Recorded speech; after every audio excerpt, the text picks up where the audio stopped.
Hi, everybody. Welcome to Dice Camera Action. I'm your DM, Chris. And previously, Dieth found a chest at the bottom of Waterdeep's harbor and brought it back home in the hopes of cracking it open. One of his attempts to do so resulted in the destruction of his thieves' tools, but he is far from thwarted. The Waffle crew took a break from their travails and went to the beach. Spent a day on the beach. Had a good time. Only later was it pointed out to poor Evelyn that she spent so much effort making everything perfect for everybody else that she probably didn't get to enjoy the sun and the fun as much as, she would have liked. And Anna learned a great lesson. Upon returning home, there was an invitation waiting for the Waffle crew, an invitation to an upcoming auction, which the Waffle crew knew was coming. Esvele Rajnar's intention to auction off the Stone of Golor seems to be coming to fruition. There was also a package, a long, lengthy box, addressed to one Audra Nell, clearly misdelivered to the Waffle House. But that didn't stop Paulton from opening it up and finding a rug inside. The rug then attacked him, smothered him, and took him to ground after Paulton ran into the glass pastry case, waking or bringing the rest of the Waffle crew down upon him. So as the rest of you converge on the main room of the Waffle House, you see, writhing on the floor, Paulton wrapped in an exotic rug. And Dieth, you asked Paulton to tap his feet together if he wanted some help, and he did. So let us all roll initiative, shall we? All right. Oh. I still think it's one of my favorite mental images of Yes. Fulton. Like the camera just like at the bottom of the feet. Yep. And yes, Was there already initiative between me and the rug? there is, but we're going to roll again. Okay, sure. Can you say also that, because I was like, does Evelyn hear this? And I think that it was a no. So do I still roll initiative? Yeah. Well, it was Dieth just down there first. I'm sure first thing he'll do is Yell. help. After the case shattered, that was loud enough to rouse all of Yeah. you. Okay. I got 14. 14 for Evelyn. 17. 17 for Paulton. 18. 18 for Dieth. I also got 18. Okay. We'll put Dieth first then. And the rug. Whoop. There we go. And okay.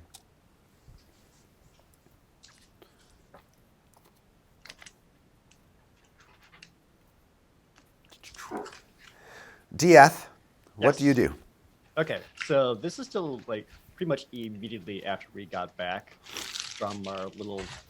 Yeah, it was a few minutes after people started to settle kind of back into the routine at the Waffle House. Yeah, so Dieth is still very much like in like just his swimsuit and like leather vest or whatever he used to wear back, and like hasn't gotten a chance to change it back or anything. So as soon as he sees Paulton needs help, I'll spend his bonus action to focus and make Moon Splinter appear into his hand from wherever it was. And then go up and try to run up and be like, hold still, and try to cut the rug off of him. Okay, you're basically attacking the rug, so go ahead and make an attack roll. All right. The rug is not hard to hit. That's not the rug I'm worried about hitting. Well, yeah. Just don't stab it all the way through.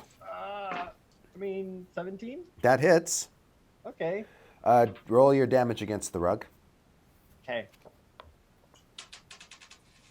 7. All right. Let's see. You tear a slight gash in the rug, and it also, you don't know whether this is the work of the rug or Paulton kind of thrashing around a little bit, but Paulton ends up taking 3 of that 7 points of damage. The rug, the rug takes 4. Sorry, I'm helping. Oh no. All right, so some blood comes up and stains God. the rug, you notice, after piercing it. Do you have any other actions or anything you want to do? You're standing now right over him. And you can hear he's having trouble breathing. Yeah, I mean, I already used my action to attack, so I really don't know if I'll be able to like help probably pull it off of him or anything No, like that. no. Not on this turn. No. No. As like Dieth sees blood staining the carpet, slowly Paulton's feet again just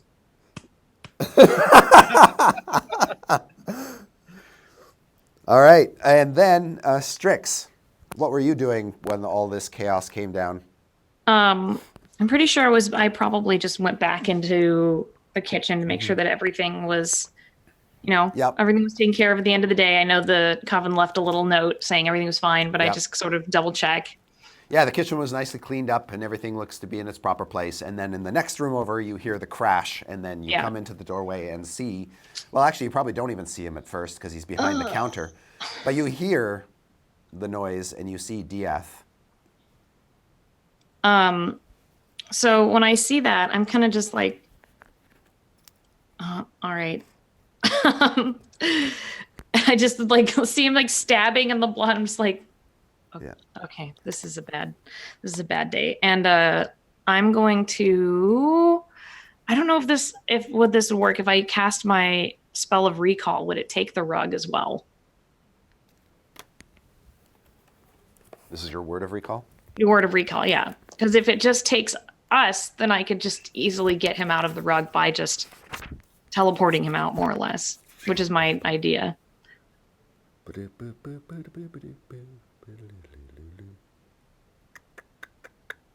mean, it would only take us like a few feet, but Right, yeah, and all you have to do is be within 5 feet of him. Has to be a willing creature, but he's willing by default. You and creatures teleport to your sanctuary. Boop, boop, boop, boop, boop, boop. So you think it could work? yeah. I mean, it's like hostile, but I don't really. Well, Yeah, if it's hostile, it won't go. But you could. yeah, it doesn't want to go. You It's can not see willing. Paulton's feet sticking out, so you can. All right. So I kind of walk up and I'm like, okay, there's no more hostile items in the house. We had this discussion before after the chair fight.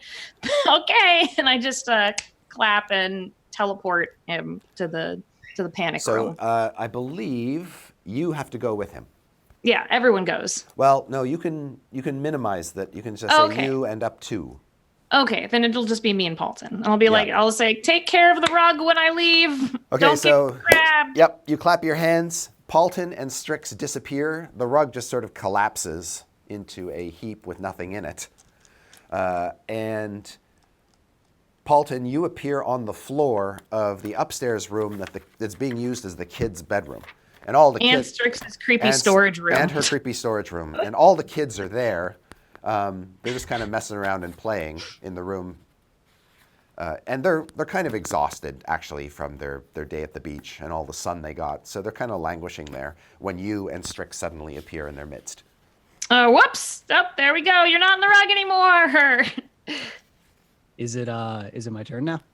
And it is your turn now. So I just kind of like appear on my back on the floor, just like eyes wide open, just like breathing, like struggling. Like, I almost died Well, from a magic rug. I mean, I think you were, was fine. There's a magic rug downstairs. It must be mine. No, God damn it. Okay, so you can use half your movement to stand if you want. And the rest of your movement to rush outside to the spiral staircase that drops down into the room you just left. So on my turn, I wouldn't be able to actually see it and do something to it, right? It would take pretty much my whole turn. Well, let's see. Let me consult the map. So, getting up, and then that's 15 feet left. So, if you got up and moved the rest of your movement, that would get you out into this hallway. Then you'd have to open that door. So, no, you would not be within sight of it. Okay.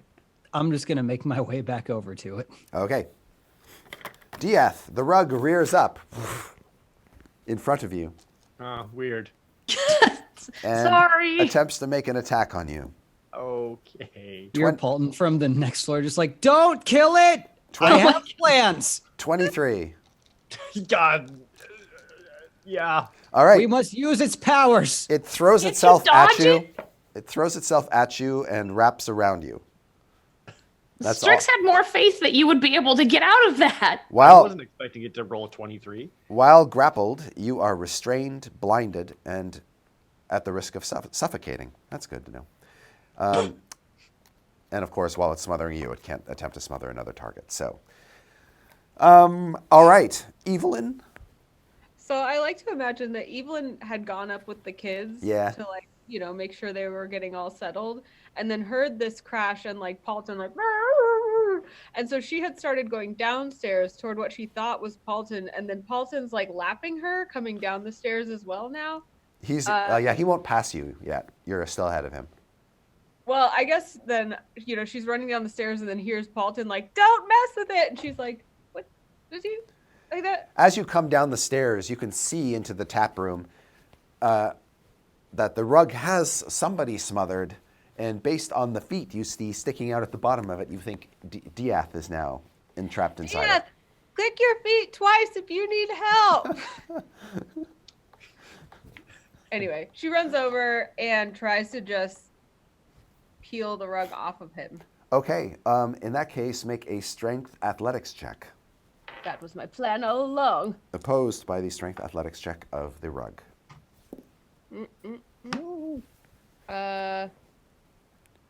19. Yes, you pull that rug off of Diath. Yay. Ha! Give it a good shake and kind of throw it to the side. And stay. And the way it's now sort of slithering and coiling around on the floor, looks like you're not sure what it's going to do next. But it currently is not smothering anybody. And that Evelyn brings is us... talking to it like a dog. Okay. Sit. Bad rug. It doesn't have ears. And we come back to Diath. So it's like moving around on Yeah, on the floor. And it's just a rug, right? Yeah, All right. with a gash in it. I just want to throw my dagger into it in hopes that it'll be enough to help pin it to where it is. Okay, so a hard throw. Yeah, just All right, go ahead and make an attack. ooh, 12? Yeah. Okay. Thanks. All right. Well, it does pierce the rug, so you do damage it. Roll your damage, but you don't actually pin it to the floor. Okay, and surprise, Diaz didn't throw his dagger very well. Hey, 9 damage though. How much? 9. 9. Okay. So the rug is even more damaged now, and somehow looks even angrier. And Angry rug. angry rugs. Next up is Strix. Strix, you're back upstairs on the second floor. Paulton's run out of the room. All right. Paulton's run away. I just look at the kids and I'm like, don't get smothered by anything. And I'll follow Paulton to the balcony. I'm not going to get off the balcony because now there's a rug afoot. Okay, so you follow Paulton. Since he opened a door for you, you can probably get ahead of him if you want. Oh, that's smart. Yeah, I will. I And will you- get ahead. You race down the stairs using the rest of your movement to get about halfway down so you can see the rug clearly on the floor in front of Evelyn and Diath. Okay. A dagger destroy stuck it. in it. I get in front of Paul. I'm like, Paulton, please, no, this is not a pet. It's a Just danger. No, we could use it. No, we can't. And then I'm just going to, you can't use it. There's no way to use it. It's worth a shot. Stop! We could destroy this thing easy, but we could use it. It'd be even better. No, stop it. I This don't want to. doesn't even belong to us. It's somebody else's evil rug. We can't. It was given to us. I signed off on. Someone here signed off on it. I'm gonna go ahead and just use the sacred flame again to hit the rug and catch it on fire. All right, and it has to make a saving throw. Yeah, that's a dex saving throw. Has to be 17. Okay, it succeeded. Oh, fuck this stupid rug. So yes, your fire streaks down and leaves a little burn mark on the floor as the rug skedaddles out of the way. It's just like it's just like a creepy worm. See? It is quick and nimble. And Paulton, it's your turn. Okay. Can I get to the rug? Yes. Okay. I would like to get to the rug, and I would like to attempt to cast suggestion. Okay. No, it's not smart. It's a rug. You don't. It was nimble. What are you going to suggest that the rug do? I suggest that it stand down and work with us if it wants to keep its life.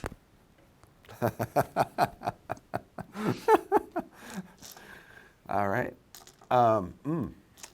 You cast the spell. Mm-hmm. The rug kind of rears up in a way that, like a cobra rearing up out of a basket when somebody plays music to it, almost looking somewhat entranced. Mm-hmm. God, why no? Please. for And the then love of it God. attacks you Okay, good. on its Cool. turn. We're all more relieved that's attacking Paulton. All right. It rolled a 17, Cool. which That hits. hits. All right. You are engulfed by it. Wait, that was an attack roll? It was.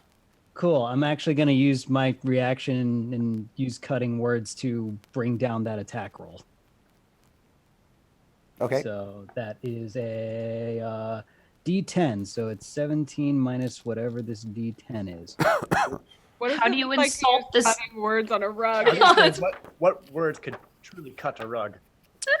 Well, apparently not much because I rolled a 1. Yep. Oh my God. Yep. All right.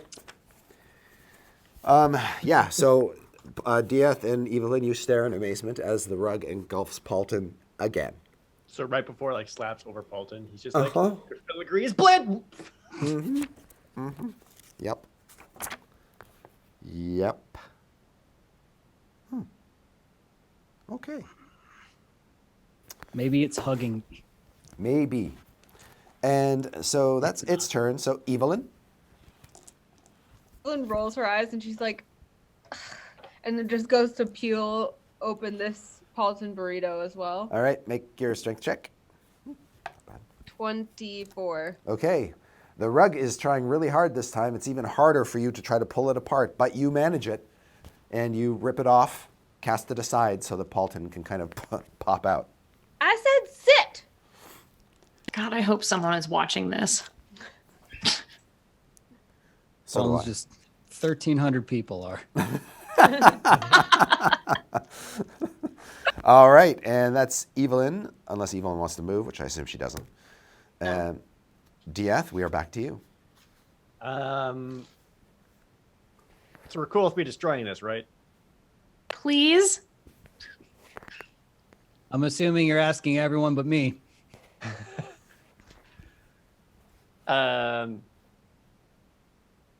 Just based off the rug's movements, there's really not a way to pin it down or hold it down so it can't attack anyone else. Like even if I try to hold it down myself, it just will pretty much let it like grapple onto me instead, right? Yeah, and its full dimensions are about 10 feet square, so it has more than enough okay. It's a big one. Yeah. to engulf you if you just stand on it. Okay, it's bigger than I thought. All right, yeah. And then I'll just instantly reappear the moon splinter back into the hand and try to throw it into the ground once more. All right, 18. okay. This time you are successful both in wounding it, so roll damage, and pinning it to the wood floor. Damage is 8. And it will remain there until it can pull itself free. There. And it looks quite torn down the middle now. It seems to be much less able to hold its threads together. For a second, when you said it looks quite torn, I pictured it like sad. Oh, yeah. Like the rugged flag. They had a moral quandary. All right. Yeah. So it immediately starts tugging against the dagger to try to tear itself free, but for the moment at least, it is pinned to the floor. And that takes us to Strix. Okay. I just, I don't understand. This isn't even where did this come from? It came from the mail, and I have another idea. That wasn't your mail! You don't open other people's mail. I mean, it really does tie the room together. Right? I was going to say that. really ties the room together. I hate this. No, I'm gonna polymorph the rug. Okay, what are you going to polymorph the rug into? Just a baby chick. All right. And it must make a wisdom save, is that right? Yes. Ooh, not its strong suit. I don't think so. It's a rug. All right. Okay. It's pinned by a dagger. Would it Oof. still be pinned?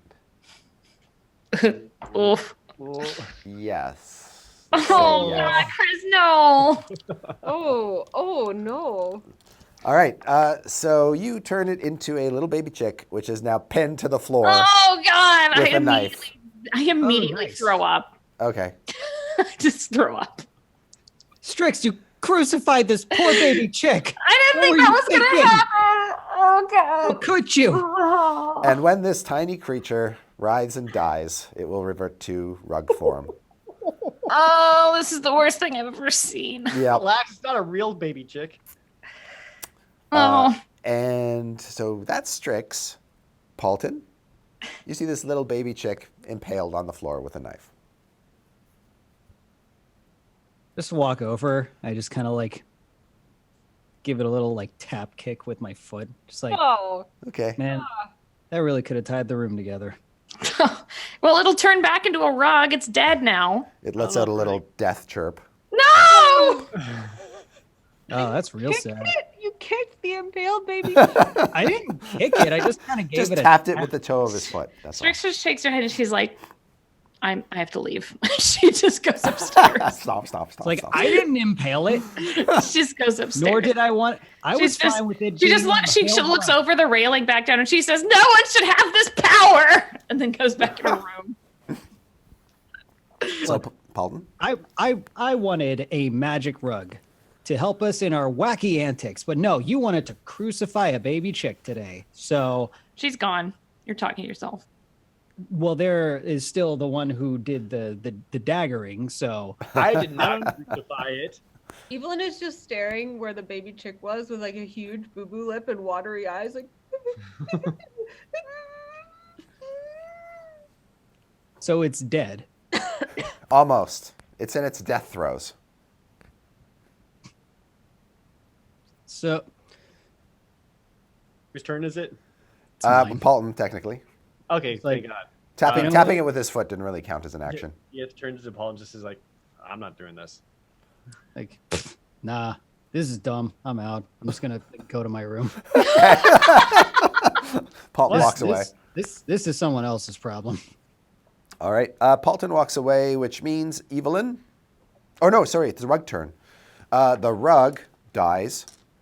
Or the little bird dies, then turns back into a rug, which is still pinned by the dagger. It will attempt to free itself of said dagger. It tears free of the dagger, but it takes dagger damage from you, Diath. Go ahead and roll. Neat. Just so I have my Oh. dexterity and everything, or just the dagger damage? Just roll your regular damage as if you had hit it with the dagger. Okay. So the chick dies, but the rug is alive. Correct. God. Because the chick only has basically one hit point while in Right. polymorphed form. When it drops to 0, it reverts to its So rug form.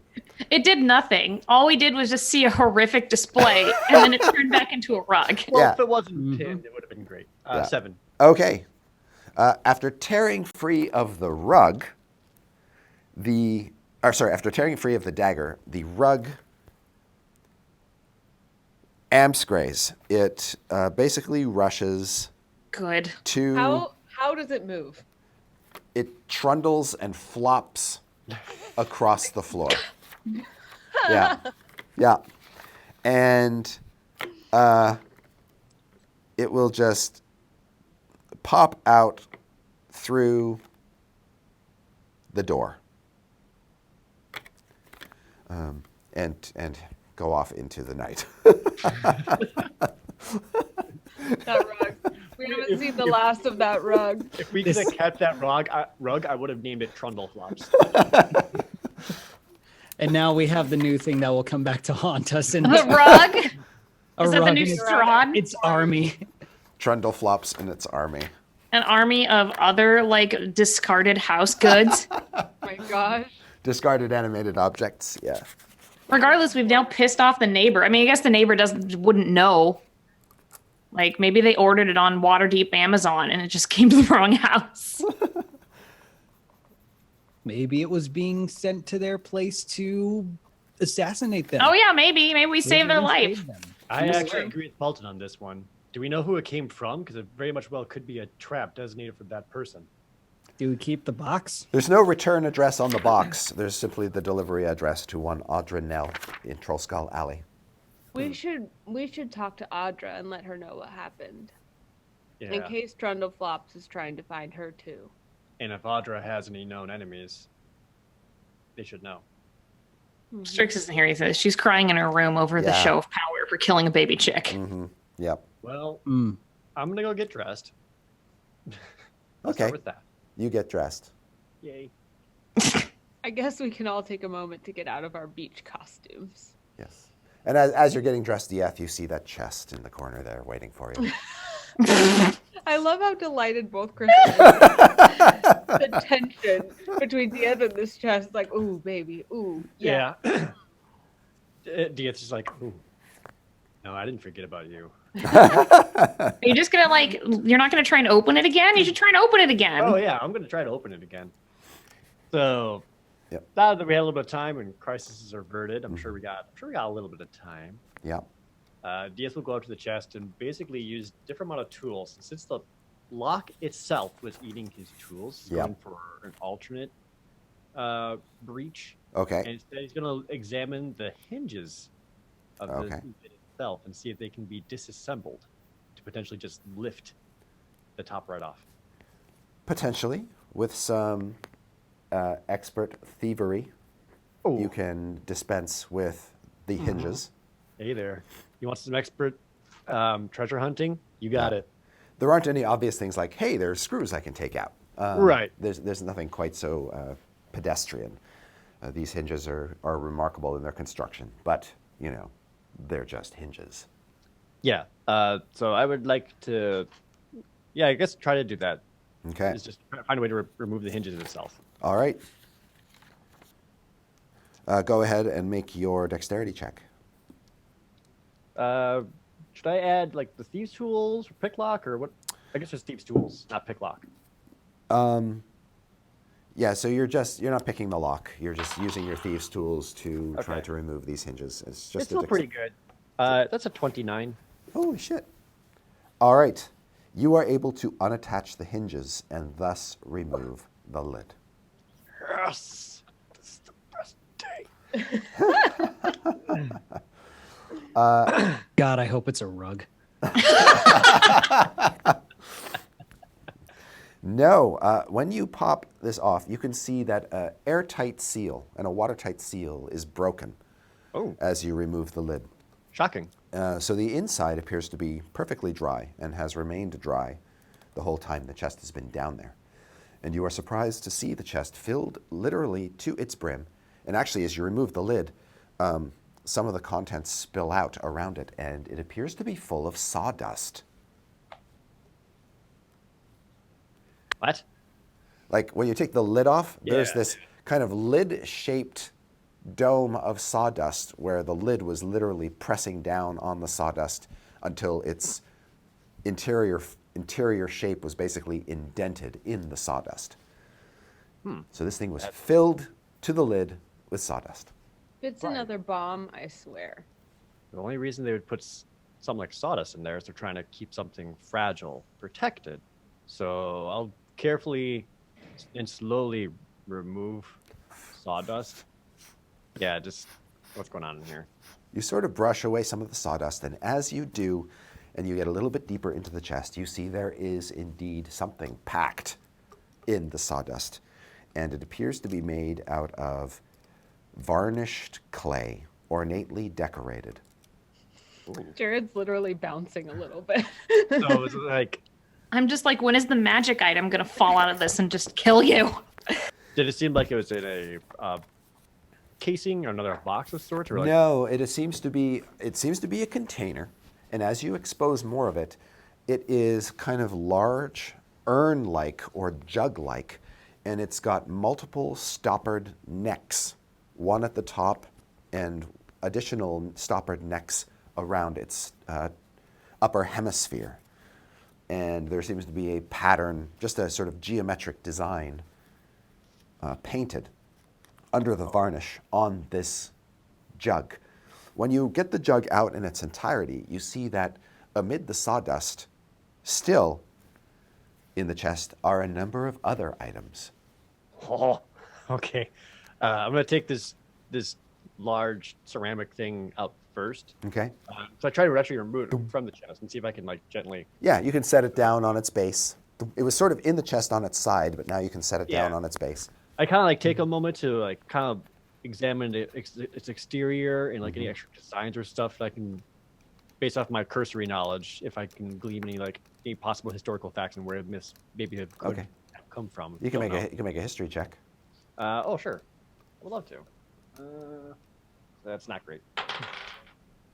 Well, that's a 1. Okay. I don't even know what I had for breakfast this morning. Yeah, this escapes you. Yeah. Okay. But among Go- the other objects that you find in the chest, the next thing you dig up is a whistle made of silver and shaped like a wolf.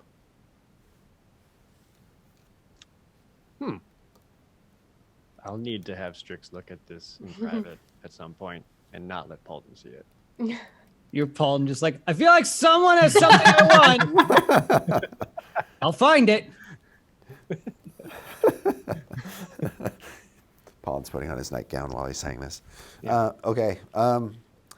The third item that you pull out of the sawdust is a thin book of what appear to be nursery rhymes. Aw.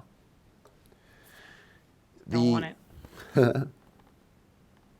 The fourth object that you pull out is a spyglass. Ooh. Beautiful wood engraved telescoping spyglass.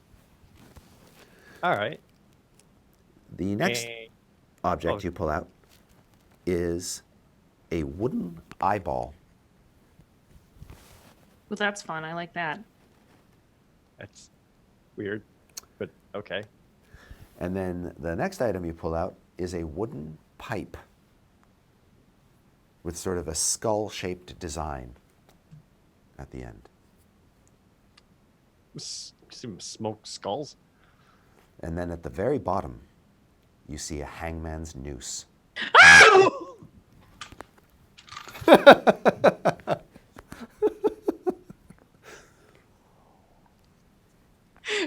No. Nope. Jared, nope, Cut. real hard. Come on now. Cut to, Diev is hiding under his bed now. what is everybody else doing? Strix is still crying in her room. Okay, Strix is crying in the room. Paulton's getting ready for bed, and has that weird little pang. Something's going on. Evelyn understood that everyone was going to go change and then we were going to go warn Audra. Yeah. She got dressed and like ready in her full paladin outfit. and She's she waiting found the living downstairs. room, like, guys? Actually, Paulton like walks down to the kitchen to like just get a night cup of tea, and he's in his like sleepwear, and he sees Evelyn just dressed ready to go. He's like, "Oh, you wanted to do that now?" Well, yeah, her life's at stake. Yeah, but I'm tired. But I'm always tired and lives are at stake. But I'm really tired. It's fine, don't worry. I can do it by myself. I'll just see you guys a little bit later. No, I won't. Won't throw all the responsibility on you. I'm going in this though. It's just like a purple like bathrobe. Yeah. oh my god. When he says I won't throw all the responsibility on you, Evelyn's like, "What? Really? You won't?" Don't read too much into it. Let's go. It's nice. Thanks. And Yeah, Strix, are you all coming? Dieth like speed walking down the stairs. Like, yep, all ready. We should go. I remember Strix is gonna walk down holding the. She has her staff, but she's also gonna be like holding the robe and the staff of power, and just be like, I'm giving this away. I don't want this. I don't need these things. No one should have these things, and I want to give them away. Give them away. To the Blackstaff or someone who's a wizard who can use things like this. I probably could. You cannot. Why doesn't anyone want me to have anything? So if we can just stop by the Blackstaff Tower on the way to tell someone whose mail we stole that they might be getting killed. We're adding pit stops now. I just want to these are scary things, and I don't think I should have them because I can turn things into baby chicks and watch them die. Yeah, that was pretty wild, man. Look, you're already going in your bathrobe. If you want to make yourself a white Russian to bring while you think about that rug, then that's fine. You can stay on brand. It was white Barovian. Sorry. Thank you. Fine. Go. Sure. I'll go Sure. pour myself a drink to have while we're walking around in public. Okay. What, you got like little fuzzy slippers on or something? Like, how does Oh, that yeah. work? Okay. Yep. It's like 6 p.m. Yeah, it's 6 p.m. You trundle outside into the early hours and into the evening. Really, the sun has set behind the walls of the city, so much of the city is in shadow. But there's still light in the sky, orange off to the west, and Troll Skull Alley is quiet. Most of your neighbors are indoors. You can see the lights in their windows. There are a scant few people meandering about the alley street at this time. It's not like too quiet. No, Right. no, not weirdly quiet. Okay. Do we? But it's been a fairly warm summer day, so people have been out doing their thing, and kind of there's a chill that sort of falls over the city. Do we know where we're good. going? Like, do we know who Audra is? You get out into the street out in front of the Waffle House when it dawns on you that you don't know where she lives. Well, it said she lived in Troll Skull Alley. Doesn't it have her address on the box? It I literally believe it. says Audra Nell, Troll Skull Alley. Audra! So- Excuse me, Audra! Really quick, regarding my fuzzy slippers, Yes. can they be like bunny slippers, but instead of bunnies on the front, can they just be two like fuzzy Mr. Shamble faces? Why do you have them? Yeah, your little vampire slippers are great. I love them. Cool. I have little vampire slippers. Okay. I thought you hated that doll. Embrace the fear. That was the most beautiful fan art flex you've ever done. Perfect. So suddenly Evelyn calls out Audra's name. Loudly, I suppose. As loudly as she can One muster. can be very shrill sometimes. The occasional person might catch an interest or stick their head out a window after you do it for a few minutes. And then I'm like, do you know where Audra lives? Audra Nell? As you wander around Troll Skull Alley, asking folks if they know her, the name does not garner any recognition. Well, if we need to go see the Blackstaff anyway, maybe we could go ask her, Strix. I like asking the Blackstaff things so that we can be better friends. Yeah, and I know you guys are real close now, so I'm sure she We would- sure are. Guys. Are they? It might take a little bit longer time, but I could try to put in an official inquiry with the City Watch just to see if they know her exact whereabouts. No, look, anytime you try to put in any kind of like package misdelivery with the government, they're just going to put you off for like a month or two only to get back to you and be like, oh, sorry, there's nothing we can do. It's like, well, I was home and like, but I don't see officials getting anything done in time efficiently. So Well, maybe this person doesn't exist at all, and it was just mail delivered to us to kill us. Or, let me see if I can talk to Magnus. Oh. Also, Yeah, maybe it was a previous renter. oh, that could be. That's what That I'm makes thinking. sense. I mean, they don't just drop off packages at any old house. Like, they knew to bring it to ours specifically. So they must have a reason to do that. Well, maybe you can send him a letter or something. Don't we have a way to communicate with him faster? Yeah, don't I have a speaking stone with him, don't I? Yeah. Hold up. Up. What if? Okay, so the box just said that name on it, right? Mm-hmm. What if Adrenel was the sender? Hmm? This was just Maybe. returned. Whether- I don't know. It looked pretty clearly like deliver to, right? Just said a name on it. Maybe someone else was trying to kill us, but they were like, yeah, this is me. Maybe they weren't trying to kill us. Maybe like you, they thought this could be a useful item. When has Well- that ever happened? Well, you know, Lathander works in mysterious ways.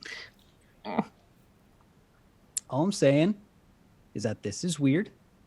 And we have a habit of just being too trusting and trying to find these random people that could or could not be trying to kill us. That's all I'm saying.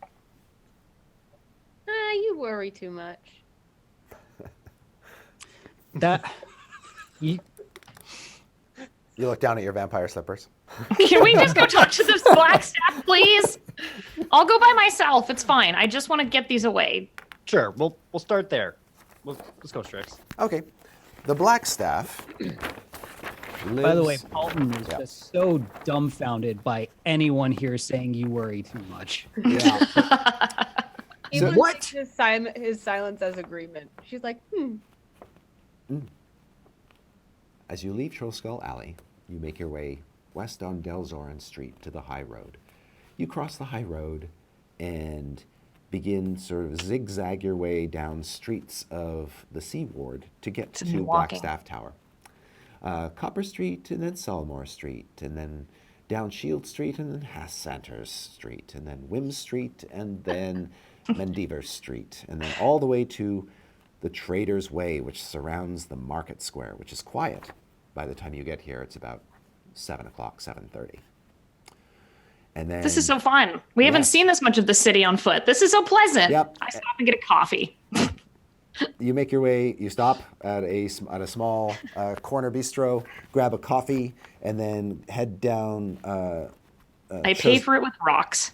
Head Wow. down this alleyway that sort of goes up and down with stairs and wends its way to Swords Street, which the Blackstaff Tower resides on. While we're like on our way, I want to like pull Dieth aside really quick. Be like, Dieth, can I ask you something really quick? What? What is it? Do you think I worry too much? With the most earnest look Dieth could possibly give.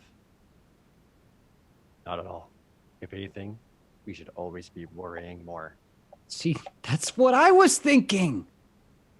But we're just like you'd think after dying several times, everyone would be like, you know what, maybe that could happen again. But like I'm the paranoid one. No, I'm with you on this one. I'm with you. Thank you. I thought it was that just really I'm like in my own head about it. I'm freaking out. I mean, not that we have anything to worry about right now. The dark, ominous, and foreboding Blackstaff Tower looms before you. It's a tall, blocky structure. That's so cool. It's so dark and ominous. Yep. And Strix will go up to the little raven knocker, Yep. like she does, and knock on the door and be like, Friend Vajra, I have things for you, and we have a question because a rug tried to kill us. we're sure it's fine though. The Raven Knocker animates. Oh, hi! Hello. I don't remember you from last time. And I'll scratch at his head. I'm like, where's the Blackstaff? I want to give these probably extremely powerful magic items to her so that I don't have to deal with them anymore. She's away on business right now. God damn it. She's in there. I know she's in there! No, I assure you she's not. Uh-huh. But how can I help you? Wait, have you heard of, tell the Raven the name. We are looking for someone named Audra Nell. Audra Nell? The Audra Nell? She's a D? She's a wizard. Do you know where she lives? Someone might be trying to kill her with a rock. Oh, don't know. She lives somewhere in Waterdeep, we imagine, but no one's seen her for some time. She's very interested in dimensional magic. I am too now. Well, that gives me a slight panic attack. So I just think that. Do you have any information on where she would be at all? A Or street? anyone who knows her? Audra, no. No. Haven't seen her in some time. How long is some time? Like a couple days, couple weeks. Couple 100 years. Since last winter. Oh, she could be dead, being eaten by her cats. Well, if That's she's my greatest fear. dimensional- Anyway. What if she lives in our house in another dimension? Oh, Oh, shit. I don't like that, and I feel like that might be the case. Whoa. Would that be fun? We're all living No, it's in the not same house, fun. Interdimensional roommates? We have ghost roommates that Anyway, aren't even paying rent. I'm gonna stuff a pie in the raven's mouth. Oh. Tell the Blackstaff that we miss her very much. I guess we'll just go home now, and I'll continue hiding these incredibly scary magic items in my room. Strix, isn't there like a group of wizards, some sort of authority we could talk to, a guild? We just went to it. Oh, well, There- isn't there there is like the- a there- substitute Blackstaff when she's gone? You know that there is the Watchful Order of Magus and Protectors, of which all arcane spellcasters of Waterdeep are technically members. That's right. Yeah, we can. I mean, but not Strix. Strix doesn't count because she's a sorcerer. So, do I know where that is? I guess so because our patron works there, right? Or is it one of them? Well, it just means that if you're a wizard in the city, you're just part of this guild. They tend to be Okay. autonomous otherwise. Okay. Well, do I know of a way to contact them? Well, if you know a way to contact them, the City Watch can get in touch with them. Absolutely, the City Watch can get in touch with a number of mages who work with the City Watch to help solve crimes and manage other issues. So we should just go to the Watch headquarters and have you ask them. Sure. Yeah, we could do that. Yep. Any watch post you can go to and make inquiries to find out what wizards are available at any given time. Yeah. I mean, while we're there, we can also ask the watch if they know anything. That sounds Yeah. like a great idea. Let's go. And until then, we can just, enjoy our nice city walk. Absolutely. It occurs to me that the kids were getting ready for bed, and then we just left them at the house again. Yeah, they're Yeah. fine. They're sleeping. What? That's responsible. Yeah, I guess Simon knows when he's supposed to babysit. And Squiggly Waffles might is just there. be dead. Who knows? Indeed. So, Dieth, if you take your friends to the watch post, none of the watch officers there know who you are. But Good. if you have your trusty badge, I swapped over to my standard garb, so I would certainly have that on me. mm-hmm. So, I could do the whole thing where I walk off. It's like, hey, how's it going? D.F. Woodrow, City Watch.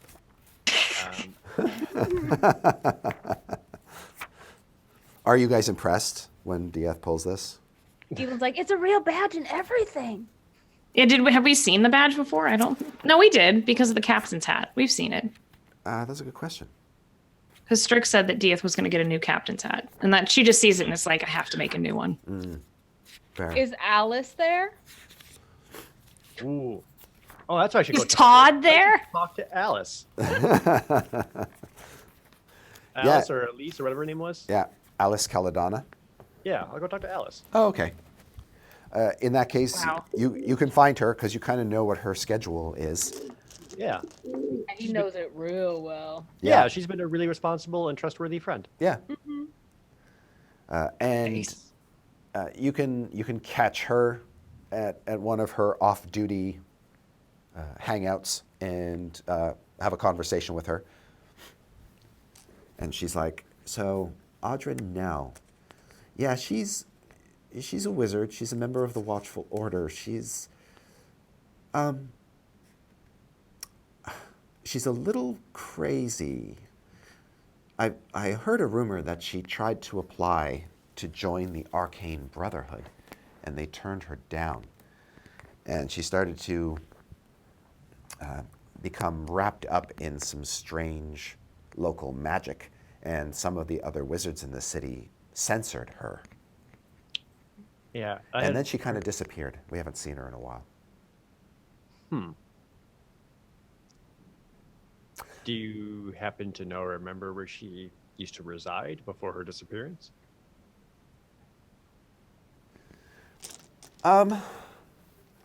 She stayed mostly at local inns. She didn't have a permanent residence because she wasn't particularly well off.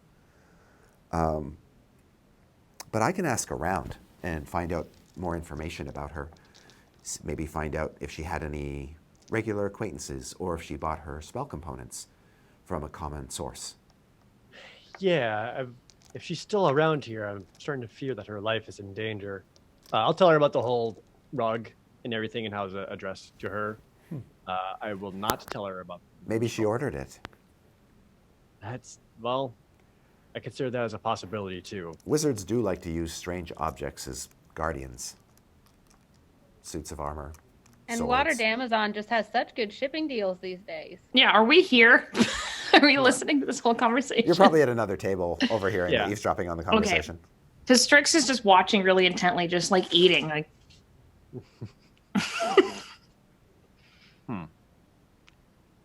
Well, if she did order it, why would she have it shipped there and not to wherever she currently is? Something's they- off about all of this. Well, like I said, I'll try to find out who her contacts are and if any of the... There are only so many places where a wizard can buy spell components in the city. We could track her down that way. It'll be faster. Yeah, that sounds like our best plan of action. Okay, sounds like a good idea. She's also probably been to one of the local libraries. Oh yeah, I suppose that's a possibility too. What's the nearest one to Troll Skull Alley? Well, there's not much up in that part of the city. I'd say the best bet is to...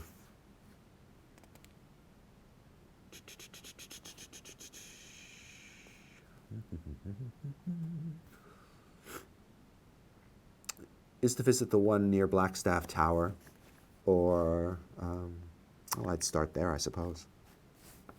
I just got slayed by chat. Rowdy Sniper said, if you have a Water Amazon Prime account, you can subscribe to your favorite witch streamer using 3 months. oh no. Okay, well, okay. Well, thank you, Alice. I appreciate the information. If it also clears your mind, these kind of, deliveries gone astray happen all the time. Oh. So I shouldn't think too much about it? Well, you shouldn't lose any sleep over it. Why would I lose any sleep over that?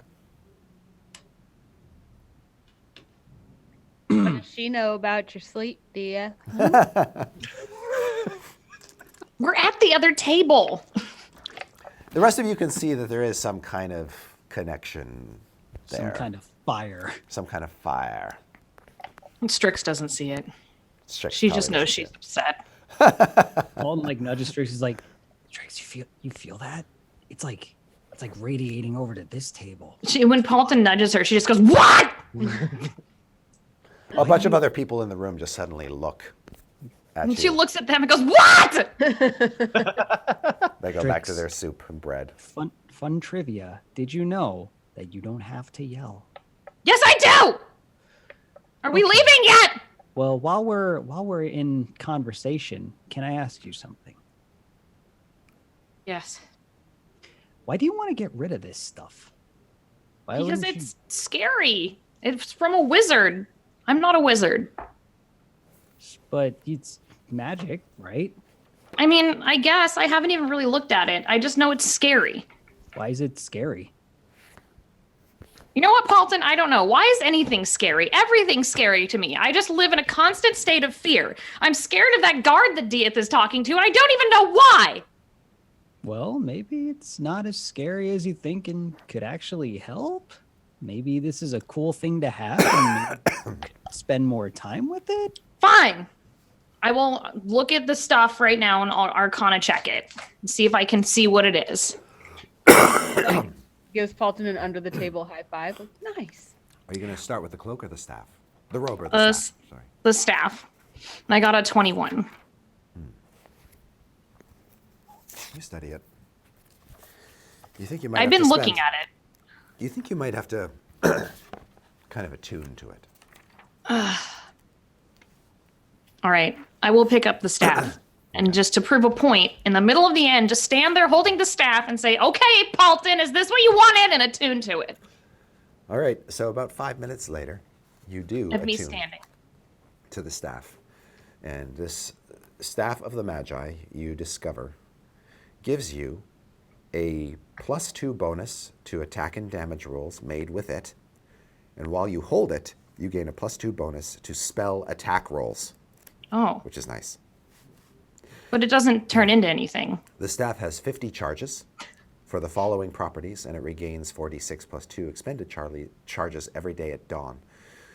If you expend the last charge, there's a 1 in 20 chance the staff will regain fewer charges than expected. But there's no chance of the staff becoming unpowered. It absorbs spells insofar as you have advantage on saving throws against all spells. What? Yeah. Oh. In addition, you can use your reaction when another creature casts a spell that targets only you. If you do, the staff absorbs the magic of the spell, canceling the effect and gaining a number of charges equal to the spell's level. What? Wow. I'm imagining Strix, like, as she's learning these things, her face is like, oh, oh, oh. While holding the staff, you can expend some of its charges to cast the following spells: Conjure Elemental, Dispel I can't do that. Magic, I need that. Fireball at 7th level, Whoa. Flaming Sphere, Ice Storm, Invisibility, Knock, Lightning Bolt at 7th level, Jesus. Pass Wall, Plane Shift, Telekinesis, Wall of Fire, and Web. She's like sitting there holding the staff and she's just like, You can also cast the following spells without using any charges: Arcane Lock, Detect Magic, Enlarge or Reduce, Light, Mage Hand, or Protection from Evil and Good. You can break the staff over your knee, causing a retributive strike, an explosion in a 30-foot radius sphere that attempts to destroy everything within it. definitely not going to do that. So, But it doesn't turn into anything fun. She looks to Paul and says, it doesn't turn into anything fun. You can see, Paulton, that the runes, there's some runes that don't appear on the staff normally that light up now that she's attuned to it. Are they the same symbols? No. Oh. But it lights up real pretty. Look, you like It that? is lighting They're up. the I know. symbols of the schools of magic that the staff can basically cast spells Oh. of. Well, I like this staff. Maybe I can just keep it and then keep my broom too. Can't you use both staffs? Yeah, I can use both. My other staff turns into lots of other things. I don't need it to be a staff all the time. And I can make this staff look like mine if I just stick something on top of it and tie it on there. That's true. look at that. Look what happens when you just not freak out about something new. What if, just an idea, since your other staff is like a crescent moon, what if this one were a sun to go with it? Or No, I don't think that's a good Stack on idea. top of it, and then you could put a Lathander symbol on it. No, I really don't like that idea. Praise Lathander every day. No, I don't like that idea. It's just a metal staff with a flared top. Perfect place to stick on a crescent. Also, I don't like that idea again. I guess I'll look at the robe then. I'll look at the robe. Okay. Oh, I was cocked. Hold on. Whoop. Oh, All right. that's a 24. I don't know if I was supposed to roll a different one, but that was a higher one. Again, this is something you have to attune to. Remember, you can only attune to 3 items. Okay. I have my staff. I have my staff, this staff, and the robe. I think that's all I have. Okay. I don't have anything else fancy. This is a robe of the Arch Magi, an elegant garment made of exquisite black cloth adorned with silvery runes. You gain the following benefits while wearing the robe. If you aren't wearing armor. Your base armor class is 15 plus your dexterity modifier. You have advantage on saving throws against spells and other magical effects, which of course you get from the staff. Your spell save DC and spell attack bonus each increase by 2. That's on top of the staff. Is it the evil one? Yes. Well- and actually, you can't attune to it Yeah. unless you have its alignment. Because it's evil. Yep. So I shake it and I go, this robe's evil. Yep. Okay. We should burn it. I was like, hold up now. What if one has maybe dappled in evil? No, I think you have to actually be evil. And you have to be a sorcerer, warlock, or wizard to attune to it. But what if I want it? On the inside, it says on a tag, only wearable by sorcerers, warlocks, Now, and I wizards. will say That's it the is same part. a perfectly cromulent robe to wear, even without its magical properties. Hear that? You look like a badass. Wait, so Strix can still wear it and look like a badass? Well, nobody will, people will think twice about screwing with her if she's wearing a black robe of the Archmagi. Just saying. But then she'll be evil. She's like, I'm not evil. Here, Paulton, wear it if you want. Yay! All right. Instantly takes it, he just does the. Nice. That works. Over your bathrobe with your slippers. Yeah, with the bunny, with the vampire slippers peeking out underneath, of course. They have like a giant collar and stuff too, I assume. I will leave that to Paulton's imagination. Paulton's running around with this big collared black cloak over his purple robes and vampire sandals, just running around screaming like, I'm Batman again. Oh my God. And pretty much this behavior is entirely what happens on the way back home. Yeah. Paulton leaping out of shadows at every block to try to surprise you. Every time there's a small crate, he like hops up onto it. Yes. And, like, goes down. Strix is just like tentatively like holding the staff, like seeing if she likes how it feels. And if she's using that one, she'll just use her other staff to be just like a lantern Okay. on just her side or A her broom. lantern is helpful because some of your human friends can't see very well as you make your way back in the darkened streets to the Trollskull Alley. And you find the manor house completely dark. Can I pull Diaz aside as we're walking though? Yep. Evelyn's like, I just wanted to let you know that I think it's real inspirational that you're, reaching out, branching out, trying to move on. Something that I'm trying to do too, and I just like really admire it, What? Alice, how you were just like trying to move on from something that you just feel isn't gonna happen, While Paulton's squatted on a box, just like. Evelyn, what are you talking about? Well, like Paulton No. just made it real clear that like there's just no chance, and I should never think of him that way. And it's been real hard to move on, but I'm trying. And I think it's real inspirational that you're doing the same. Oh, Evelyn, nothing can change how I feel. Well, I mean, it's nice that you're trying. Are you trying? Well, I don't know. Did I speak out of turn? I don't know. I just assumed like the sparks and everything. I just kind of assumed. wait, Sparks? What Sparks? With Alice. What? I mean, you guys have definitely made out, right? No! Are you sure? I'm pretty sure. Not even a little smooch? No, we have not. You totally did. We did not. All right. Well, I guess maybe my reads are wrong. My apologies. And if you still have the same feelings for Strix, why haven't you said anything to her yet? Because I know Strix. And I know how she thinks and feels, and she's not like us. Well, I mean, that much is obvious, but I think her heart works the same way. Well, not exactly. See, different people feel and experience I love, I guess, in different ways, and I respect her, and I don't need her to care for her. Well, I think that's kind, but she kind of puts her hand on his arm and looks at him really seriously, and she's like, just be sure that if this all ended tomorrow, you wouldn't have any regrets. Of course not. I just, Good. They continue on. The Waffle Rex House. is behind them, chewing on the staff. Like going, do you think this will help? Why are you guys talking so quiet? The Waffle House is dark. do we leave lights off? I don't remember leaving anything off. Maybe Simon put everyone to bed like a responsible babysitter. What time is it? It's about 8:30 at night. Oh, Definitely did not do that. nope.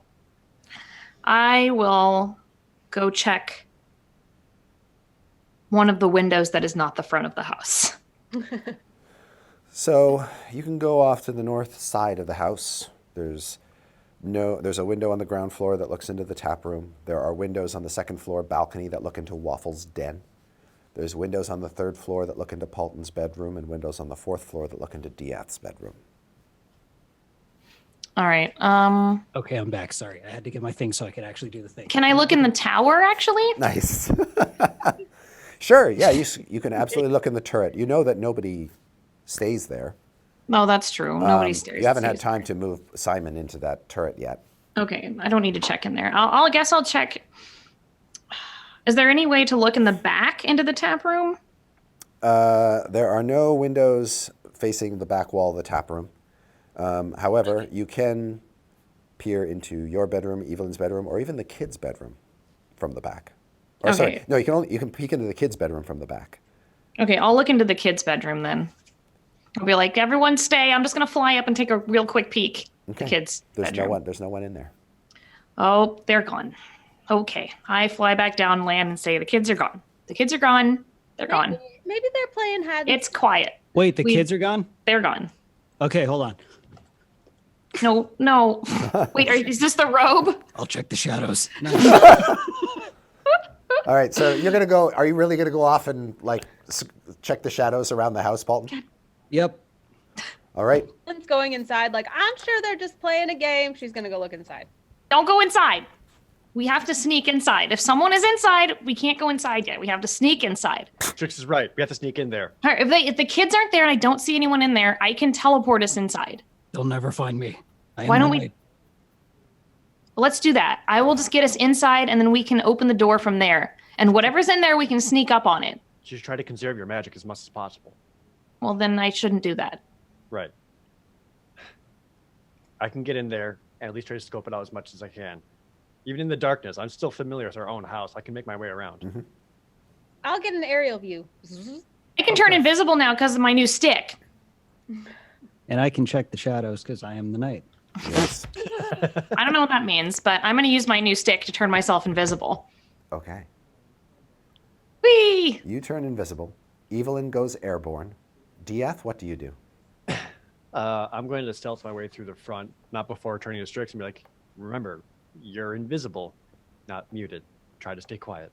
That's a good bit of advice. Okay. I yell a lot. So you're going in first, Diath? Yes. Okay.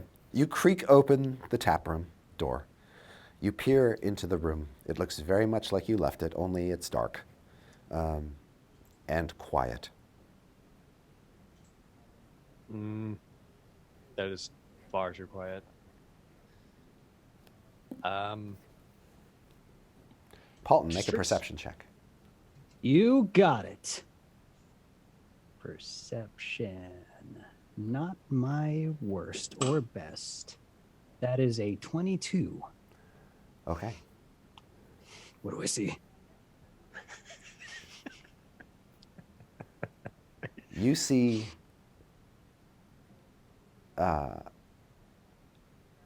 as you're darting around in the alley behind the Waffle House, 3 creatures with glowy eyes stepping out of the shadows around you. 1 behind you and 2 in front of you. Oh shit. And they're like surrounding me. Yeah. There's 2 in front of you, 1 behind you in this alley behind the Waffle House. Just like, youths. You can see that they're as tall, if not a bit taller than you, very thin, but their skin seems to glisten in the night, and their glowy white eyes seem to stare through you. And I need you to make No. a intelligence saving throw. Ugh. No. This just reminds me of that one fight in Baldur's Gate that was so hard. What's that? The stairs to the friendly arms in? So The other one. you cannot best my mind. I am one with the darkness. 17. Okay. You are assailed with energy that seems to twist and rack your mind. Shit. But you fend it off. Now I need you to make another one. Scarecrow. Again, you can't best me. You can't best me. I am the knight. Ah, shit. 5. Okay. You take 22 points of psychic damage Oh, that's a lot. and are stunned, Oh, that's even worse. basically rendered helpless. Evelyn, you fly up over the house and look around, or are you looking in a window? I'm kind of like just looking like down on the house in the surrounding area. So would I see this happen to Paulton? Well, you're a human, so your vision is somewhat limited by the night. Make a perception check. Paulton remembering Evelyn's flavor. taking to the sky is just like, oh shit, she'll never find us. We're one with the shadows. Yeah. Man, 6. Okay. You don't see Paulton. He's being super skulky vampire man. Wow, he's doing such a good job hiding in those shadows. You have no idea where he went. And obviously Strix and Diath went into the house and everything's quiet up here. I don't notice anything else in surrounding areas or anything. No. Okay. And there's no damage to the house or anything like that. It's all just sort of locked up tight. All right. Evelyn's gonna go to her window. Okay, that's on the 3rd floor. There are 2 windows, one facing the front and one facing the side. She'll go to the side one Okay. and look in. All right. When you look in, make another perception check. Come on, Lathander. Oh, nat 20. I must invoke the name of Lathander every time I roll from now on. You Nice. see something has happened to your room. A black resin or something has basically drooled down the walls from the ceiling and rendered the room very dark and glistening. Venom. This is the same day as the beach episode. Yeah. My room's all dirty. Can I use divine sense to sense if there's like it's very evil? Yeah. Sure is evil. I mean, I assume. Divine sense. Boo, boo, boo, boo, boo, boo, boo. Celestial fiend undead. And good and evil. Mm-hmm.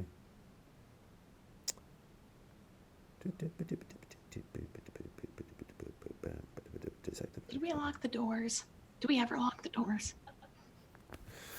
Do we have one? You are sensing the presence of evil in the I don't- house. And just in a general sense, not any of those particular like locations or anything like that. It seems to be coming ahead of you and perhaps above you. And when you sort of look above your room, you see that the room right above yours is Warrington Muntz. Oh God. Oh, Warrington! Oh no! It was that pen pal of his. I'm just sure of it. Cool. Evelyn will go get she's gonna go try to find Dieth and Strix who went inside. Okay. She can immediately fly back down to the front of the house where I guess the door's still open. Mm-hmm. But Dieth, you make your way across the tap room. There's the spiral staircase leading up to the second floor common room. Mm-hmm. You make your way up there quietly, Strix squeaking on the wooden steps behind you. When you get up to the common room, there's a door to Waffle's den and then a door to the hallway that leads upstairs to the third floor. Off that hallway is the door to the kids' room, which you've already been told is empty.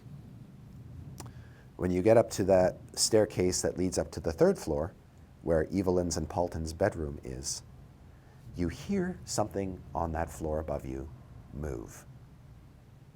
It's heavy enough to cause the floorboards on the ceiling above you to creak and bow. Ah. Bad.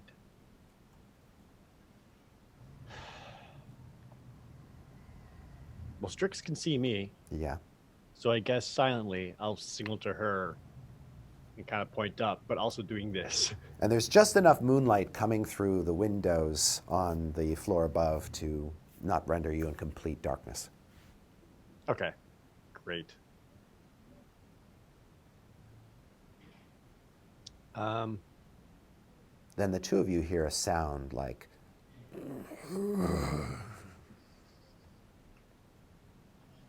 Strix like pokes Dieth and like try not to talk, but it's the kind of poke that she does. Like, is this going to kill us bad? Should we run away bad? Yeah, each poke is heavier. Each poke is, you know, from different instances that they're just you could read exactly what she's saying by the severity of the poke. It's not Morse code, but might as well will be. Yeah. Evelyn, as you come into the tap room, there's just darkness for the most part. You don't see Strix or Dieth, and there's no light betraying their location.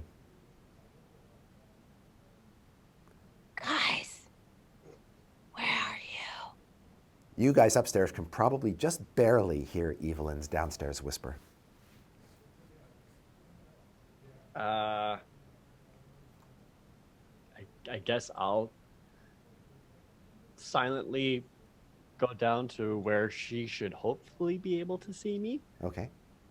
Evelyn's like, wow. Can't see anything. And then basically through hand gestures and whispered single words, signal how there's something at the top of the house. Yeah, it's coming from Warrington's room. Is Paulton with you?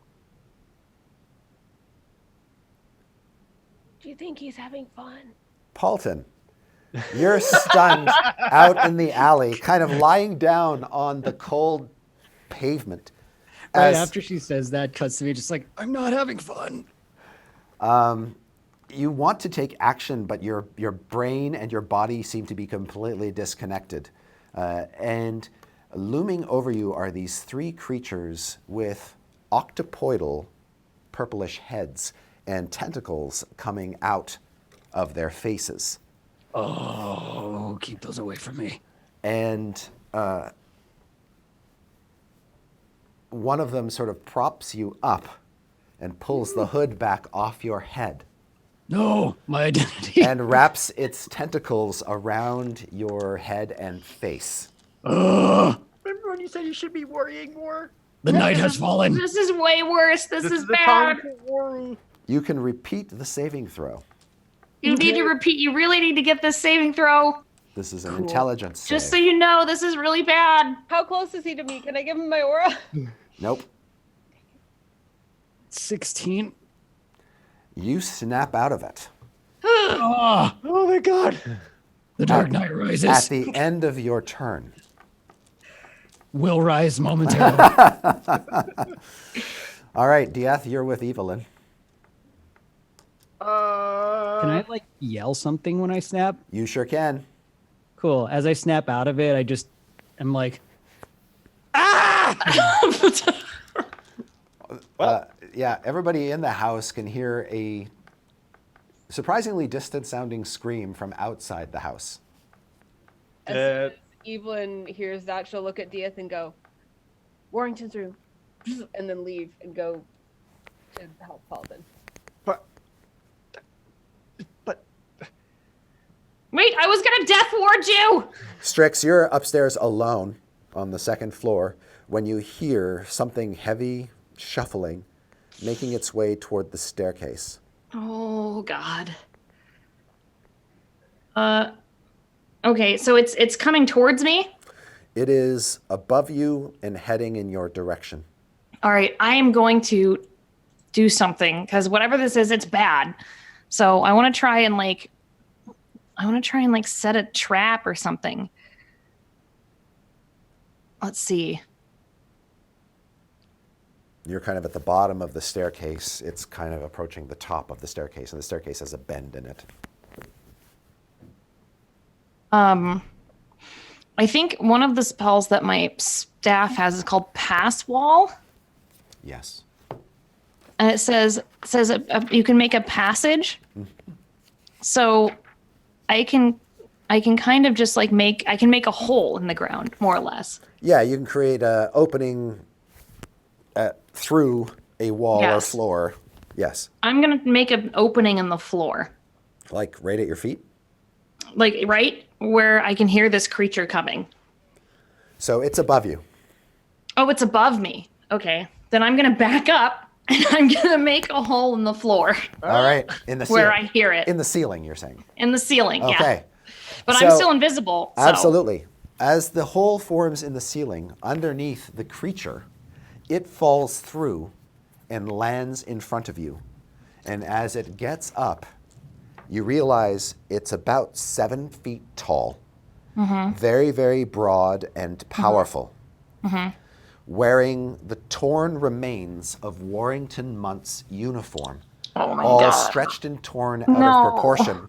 But his head is now this octopoidal thing with big tentacles coming out of his face. He looks absolutely massive. Cool. No, this is so sad. Let's roll initiative. No, Everybody roll initiative. I have a pen. wasn't he was fighting the mind flayers before he got to us. So you recall in this brief moment, Strix, Of the utter fear. the story of Commodore Warrington Munt as relayed to you by Sergeant Paka and Corporal Derm. How in a space battle against mind flayers, when his ship ran out of ammunition, Commodore Munt catapulted himself onto the Illithid ship to plant a bomb. That's right. And then sometime thereafter, the ship exploded, sending Warrington Munt careening down into the ocean. Now, how long he spent on that ship and what happened to him aboard that ship before the bomb went off, you have no idea. That's right. Until now. And this whole time he was being ceramorphicized.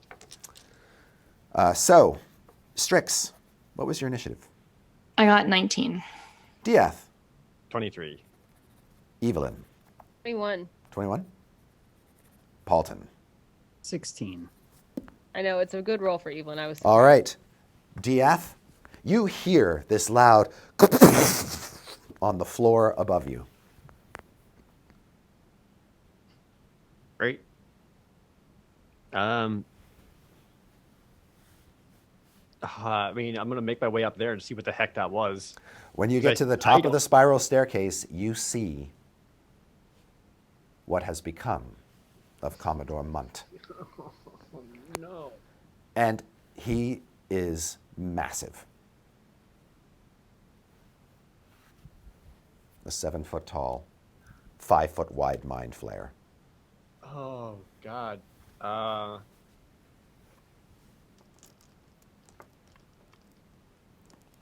don't.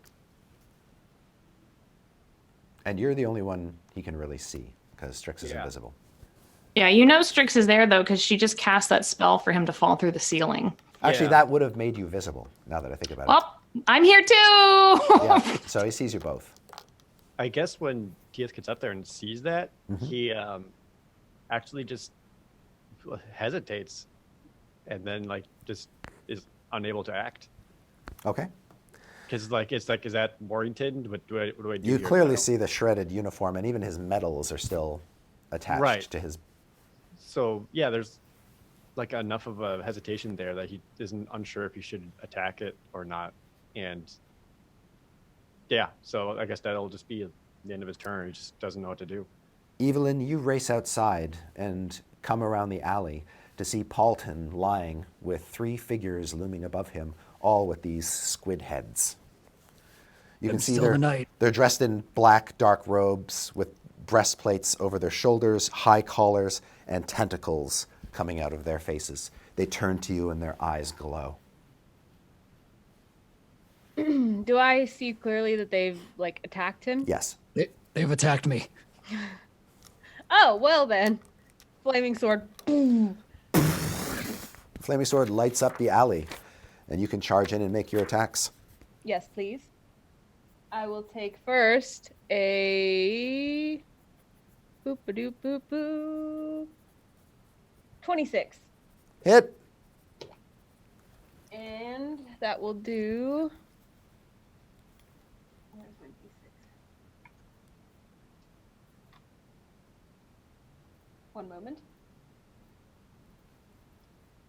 Ooh, those are good rolls.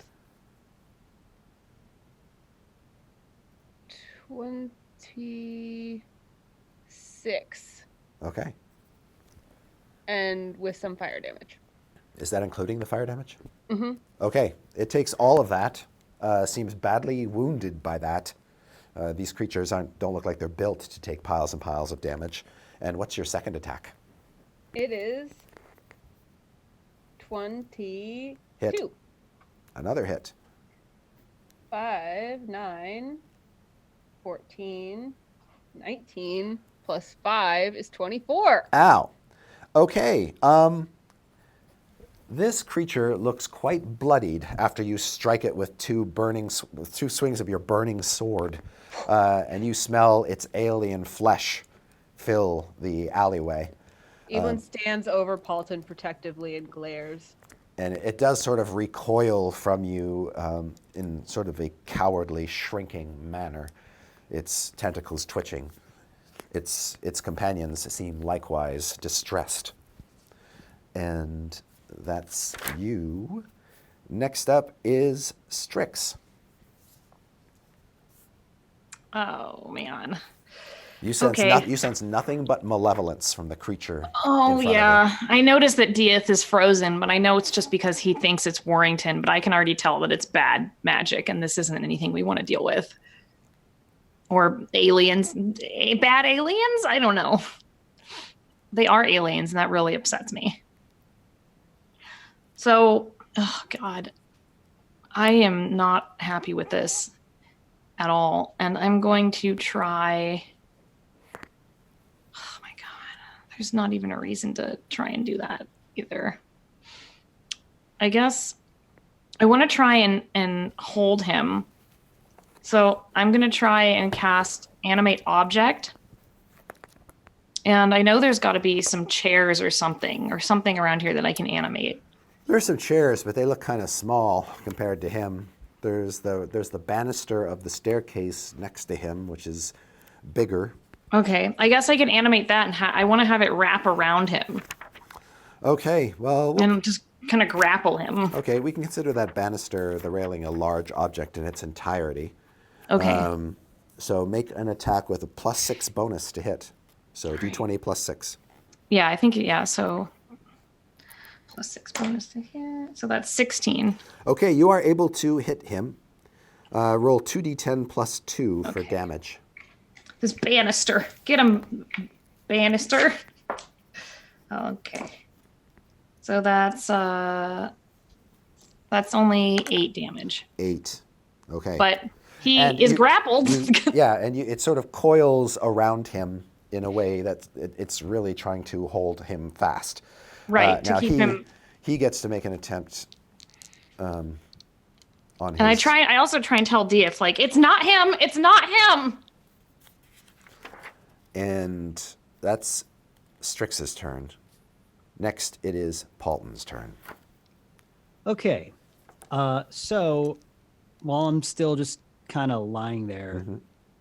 Telepathically, do I sense that my hand from hell's nearby? Yes. Would I be able, before I take an action, to just like call it over and grab him? Yeah, we can assume it was sort of crawling around like somewhere in your robe or something like that. So you can just pop out of your robe. Okay, cool. So without even really, these guys are like still kind of on me. Yeah. So I'm just kind of laying there. It's like, all right, the knight is pissed off, and I just like without getting up, I just hold up a hand, and like Andrew crawls up my arm. I just grab it, Okay. and then while holding it, I'm just gonna cast a 5th level Thunder Wave on them. Okay. And so because I'm holding him, it is +3 Nice. that they have to beat. for the Okay. save. So the save DC is now a 20. Okay. They all failed. Yeet. So Okay, a thunderous blast erupts in this alleyway. Everybody in this part of the neighborhood's going to hear it. And you send all 3 of these creatures careening away from you. And let me roll this.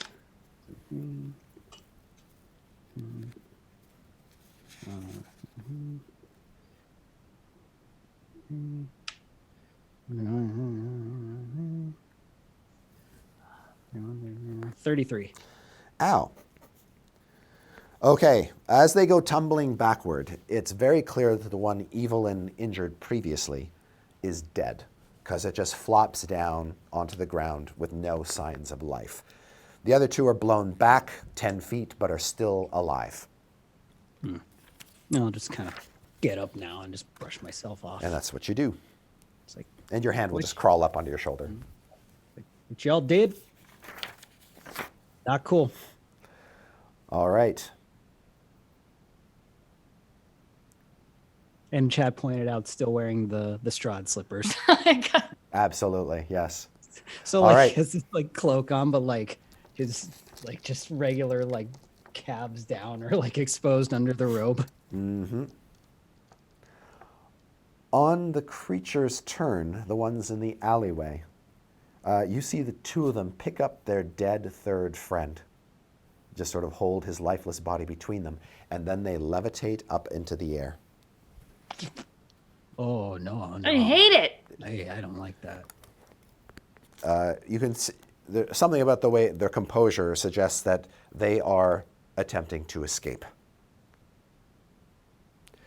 So they simply levitate up, high up into the sky, and they get just above the roof line of the Waffle House, and they're done. The big guy is going to try to break free of the banister. Roll a d20 for me, Strix, and add 2. 7. Okay, he shatters free, or breaks a portion of the banister that's holding him, and is now free. You slowed him down a little? Well, he had to use his action to break That was my free. point. Yeah. I was hoping us to get away from him so he can't grab us. So once he gets free, he will just move to you, Strix, and loom above you. Oh boy. His tentacles moving hungrily. And then it is Diath's turn. To like immediately tumbles to his backside and just screams, "Get back!" and like stab him in the back with gutter. Okay. Oh. 13? That hits. Oh. He's not armored. Yay, he's large. So I know he moved up and loomed to Strix. Is that Yep. He is close enough that he has engaged with Strix, so you get your sneak attack. Good, taking it. Oh, but it kind of feels bad. It feels bad. It all feels bad. Yeah, I feel bad not being nice to him. This is what I get. I take no joy in this. This is shockingly high. 22. Good, he has a lot of hit points. 31, 36, 38, 43 total. Okay, on top of the 8 that the banister did, You've done a total of 51 points of damage to him. Okay. He's not bloodied. All right. So that's a good stab from Diath. He definitely felt it. And next is Evelyn. So you're down with Paulton. There. Yeah. I think since those ones are in retreat and I knew something crazy was happening in the house, I'll look to Paulton and be like, "Are you all right?" I've risen.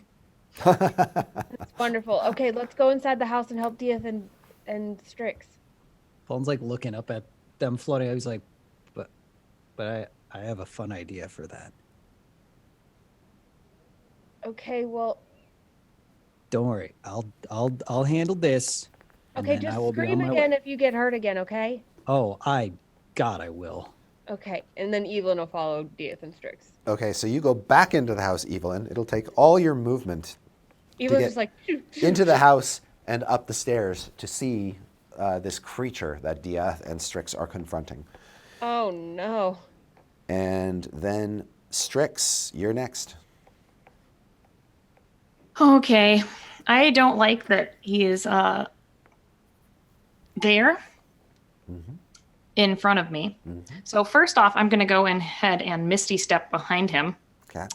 away from the tentacles, because I know what those do. And then I am going to... Oh, God. And we're still Your second floor. At On the second At the floor? bottom of the stairs, yeah. Oh, we're at the bottom of the stairs. Yeah.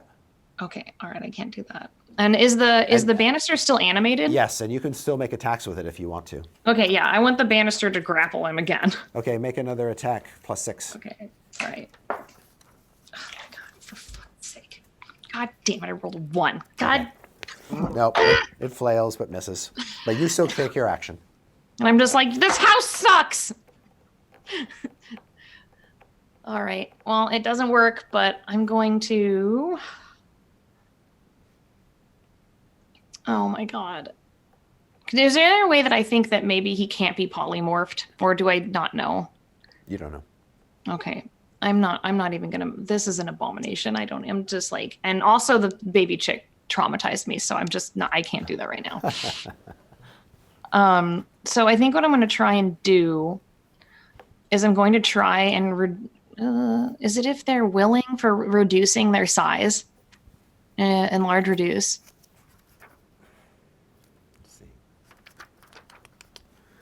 I'm looking right now. Oh, it's under enlarge. Oh no, actually, if I'm already doing animate object, that's 2 concentration spells. I can't do it. Oh, right, okay. So what I'm going to do is I'm just going to slap a death ward on Diath. Okay. So Misty steps behind him, and you just feel like death ward on your back, and she announces it's a death ward. Slap. Yeah. Nice. All right, and then now I'm done. Okay. That's Strix. Next up is Paulton. So how far up have these things floated? 60 feet. All right, cool. As they're like trying to float away, I just like look up. I want to see if I can get their attention 1st. I'm just like, They are watching you, yeah. yeah. All right. So I just look. I'm like, hey, asshole! I got a better idea. I'm gonna hold up Handrew again, and then I'm going to cast Crown of Madness, All right. Andrew does a little gesticulation. and that would be 20 again. Okay. And this is what kind of save? Wisdom? Yes. All right. This they're actually kind of good at. And you're targeting, I assume, one of the living ones, obviously, holding his dead buddy. Okay. He succeeded at the saving throw. Don't do your face. They're mind players. There's mind in their name. So, yeah. So, anyway, Say, well, that would have been fun. yeah.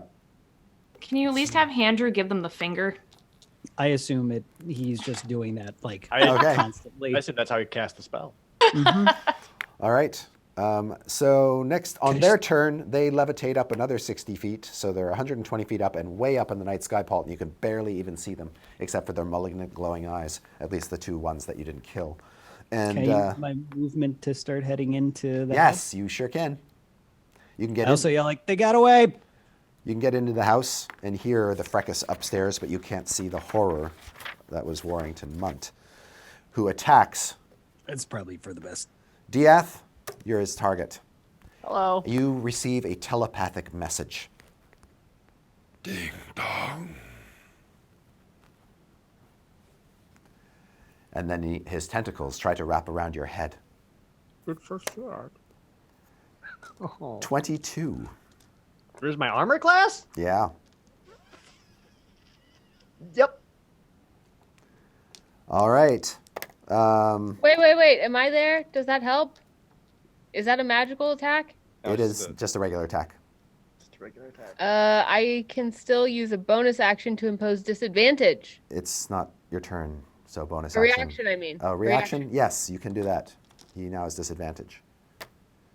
That is a 19, Diath.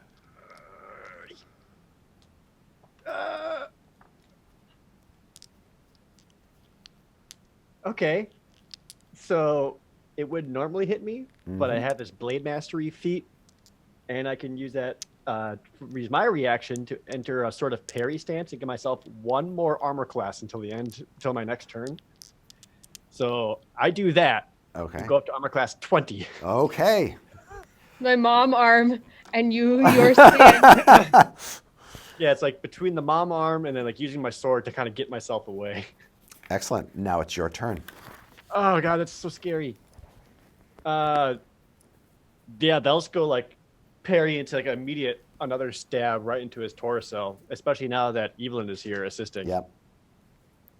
And you hit. Evelyn asks him in the midst of combat, "Isn't there anything we can do to save him?" Strix is making the eyes that there is nothing you can do to save him. Yeah, I really don't see like Diaz kind of react to that. You just kind of see him making like hurtful stabs at this creature. Like it's like it hurts Diaz to do. Like it's not really like fear or hatred or anger or survival on his face. It's more just I don't know what. So Evelyn can see that he doesn't want to do this, but has decided he has to. Yeah, rolled a 16 on that stab. Hit.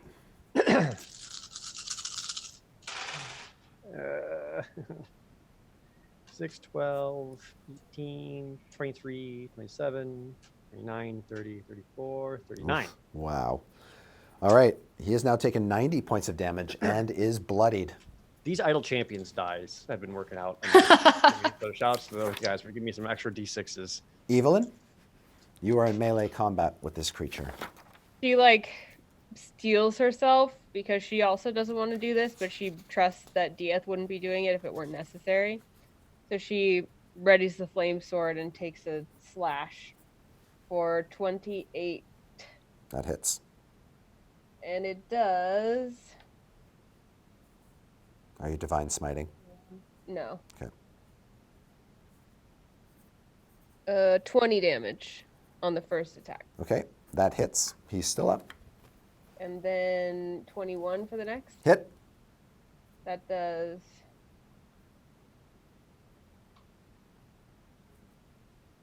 17 damage. Okay. He is still And up. that one, can I throw a divine smite on that one now? Sure you can. Okay. That's going to add... Let me just double check. I always forget how many D8 that is now. Divine smite. 2d8 plus 1d8. He's not an undead or a fiend, right? No. He is an apparition. Okay, so I'll just do it at first level. Okay. That'll be 1 plus 1. Literally snake eyes on that. So 2 extra. Okay. He's still up. And that brings us to Strix. All right. I'm really glad, just for the record, that I attuned to this staff while we were just dooting around earlier. Good call. That I was just like, this is a nice character development moment, and I'm just like, oh well, good job, past past me. So yeah, I'm gonna try and cast lightning bolt Okay. on him. This is a And it's 7th level. It's a 7th level spell, and it takes 7 charges from my Yep. staff. Yep. So you've used 12 out of your 50 charges. Yep, I Okay. have. He rolled. So that's- He rolled a whopping 5 on his saving throw, so he takes this lightning bolt right in the chest. This is 12d6. So give me a second. And the Yeah. idle champions ones, use those. I do. I have 2 of them. Okay, so. Woo! All right, so it's 12.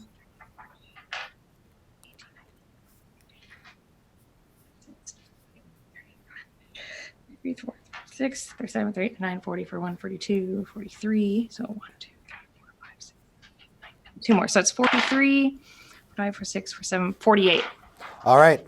This absolutely massive discharge of lightning shoots out of the tip of Strix's staff, blasts this hulking creature right in the chest, and he just stands there, his body quaking, shivering as he's electrified before your eyes.